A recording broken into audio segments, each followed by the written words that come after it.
الله يسلمك يا شيخ.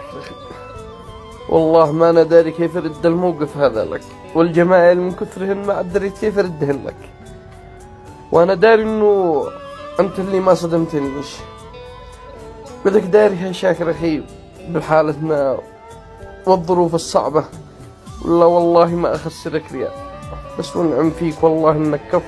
يا رجال ما في الناس غير واجب، والناس للناس، وبعدين الناس وحوش لو ما تعرف، وانا اعتبرني اخو ما سويت اي حاجه. المهم يا حبيبي، الغرفه تحت خدمتك باي وقت، اكل شارب راقد وعلاجك كل حاجه وصلت لعندك. انت المهم انك ترتاح وتقوم ان شاء الله بألف سلامه. الله يحفظك ويوفقك يا رب، يفتح لك ابواب الرزق. خليني اقوم ابشر غداء وارجع كنت الله يحفظك، الله يحفظك.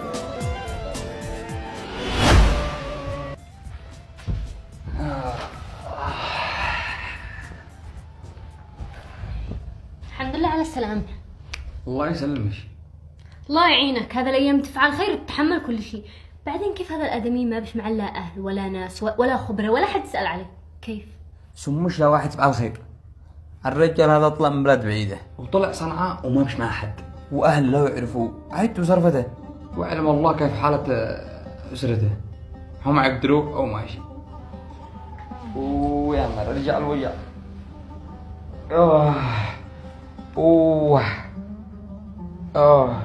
ما شاء الله العلاج الله يعينك. بس الدكتور يقول لك لا تتحركش وانت ولا.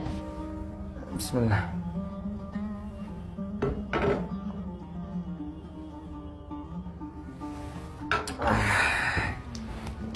اسمعي يا مرة، أنا قد بين أفكر، قلت أخليه عندي قد يساعدني ويشتغل معي في المحل، وشكله مسكين وابن ناس ومحترم. الحين انت جسم مليان ناس، انت كم لك بتواعدني ان احنا نسير بيت اهلي اي حين عاد شلني.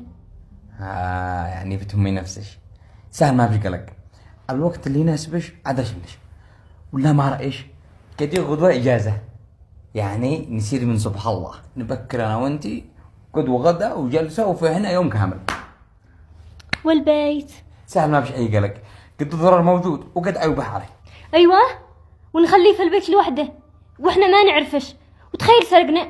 قلنا ليش يا مرة الرجال ما يقدرش يشيل نفسه، مكسر مدقدق من كل مكان. وبعدين من باب الاحتياط إذا تشتي غلق